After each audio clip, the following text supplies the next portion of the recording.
So she, or Mary Magdalene, ran and went to Simon Peter and the other disciple, John, the one whom Jesus loved, and said to them, "They have taken the Lord out of the tomb, and we do not know where they have laid him." So Peter went out with the other disciple, or John, and they were going towards the tomb. Both of them were running together, but the other disciple outran Peter and reached the tomb first. And stooping to look in, he saw the linen cloth lying there, but he did not go in. Then Simon Peter came, following him, and went into the tomb. He saw the linen cloth lying there, and the face cloth which had been on Jesus' head, not lying with the linen cloth, but folded up in a place by itself. Then the other disciple, who had reached the tomb first, also went in, and he saw and believed. For as yet they did not understand the scripture, that he must rise from the dead. Then the disciples went back to their home.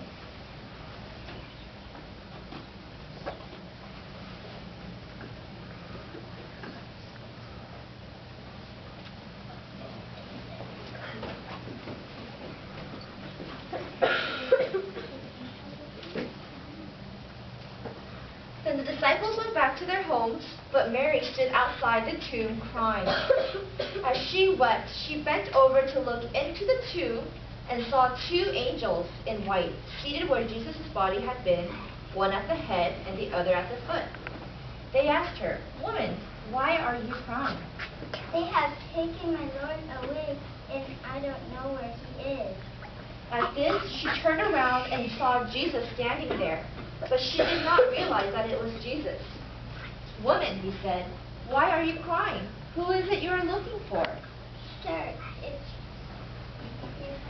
you carried him away, tell me where you have put him, and I will go and get him. Jesus said to her, "Mary." She turned toward him and cried out, Teacher! Jesus said, "Do not hold on to me, for I have not yet returned to the Father. Go instead to my brothers and tell them, I am returning to my Father and your Father, to my God and your God." Mary Magdalene went to the disciples with the news, I have seen the Lord. and she told them that he had said these things to her.